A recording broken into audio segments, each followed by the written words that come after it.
everybody, I'm Jack Flyer, and today I'm going to be reading Chapter 7, The Farm Fly-In, of my book, The Diary of Jack Flyer. You could hit the like button, and anyone that hasn't subscribed, if you could subscribe, I'd appreciate it.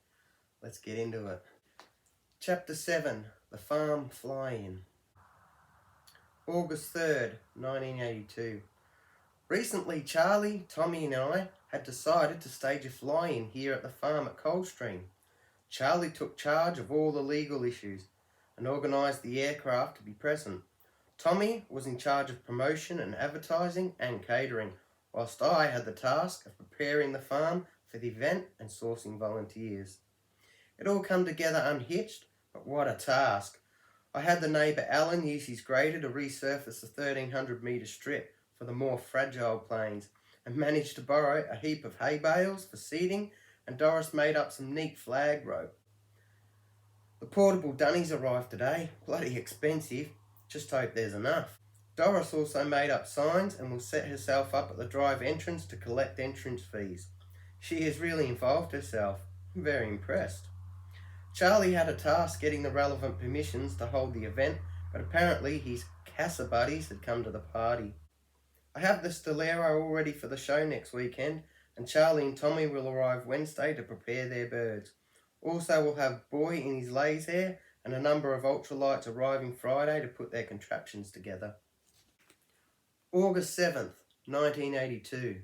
Wow, the phone was abuzz all day today with pilots confirming their procedures, using both VHF and UHF, and will be controlled by the volunteer air traffic controller and pilots wanting to entertain. It's really looking like we could have a good turnout. August 12th, 1982. Feeling nervous like it's my wedding day all over again. I hope everything is done. I hope everything goes to plan, and I hope people turn up, and I hope the weather forecast is right. Today's the day, and it's now 1 AM and I'm yet to sleep. We had 12 ultralights turn up this morning, well technically yesterday now, and reassembled their birds, and a couple of gentlemen were airborne this arvo. There's 7 weight shift and 5 conventional aircraft, not including Charlie, Tommy and I. We enjoyed a barbie around the main campfire and plenty of hangar chat, and we went over the plan for the next day. August 13, 1982. Not much sleep, was up at 4 AM and a few of the campers were also moving about. About 7:30 AM saw the first arrival with a Cessna 182 Skylark making a graceful landing. From this point on, a steady flow of aircraft made landings, including some old warbirds. Sadly, no Newports. Gates opened at 9 AM and was amazed at the turnout. It was more than expected with over 2,000 spectators. The program was to start at 10 AM, but the air traffic was still flying and a number of clubs flew in groups. One pilot flew all the way from SA in his Oster, even had 2 blokes bring their autogyros. All in all, we had over 70 aircraft parked in all shapes and sizes. The show got started at 10:45 with a demonstration from an RAAF Chinook chopper, and then the real flying began. We had decided that the ultralight should fly first whilst the weather was good, and as I understood it, a lot of the spectators were looking forward to this display. Charlie kicked off by being first airborne in his Quicksilver, followed by a Whitten Grasshopper, 5 weight shift, 3 home built and another Quicksilver. Then one of the autogyros took flight. I really like these things, but you wouldn't get me in one. They all flew around skimming the ground and performing touch and goes and the like. And after the demonstration, it was my turn to wow the crowd. I had flares fitted to the wingtips for added effect, and boy they produced some smoke.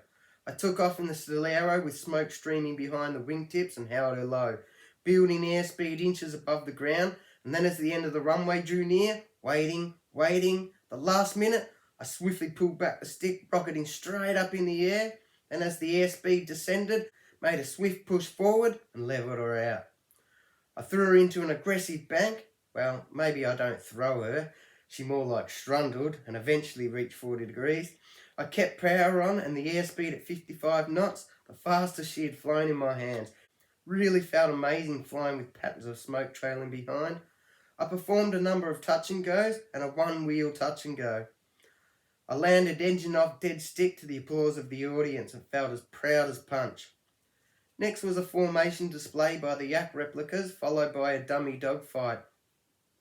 Awesome, bloody awesome.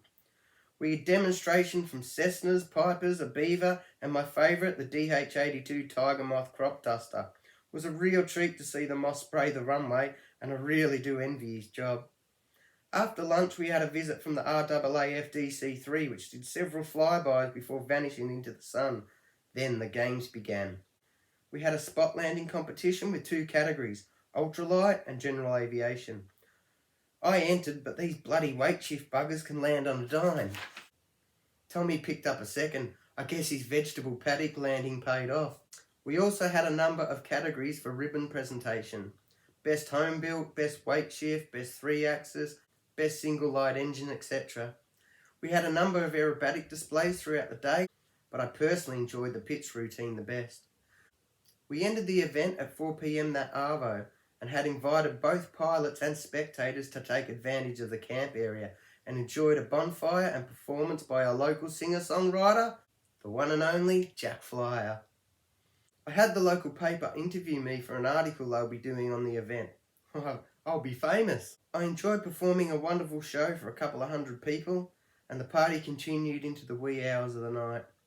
Most of the pilots flew out in the morning, but a handful of aircraft still remain, mostly ultralights and a C-150 and a gyro.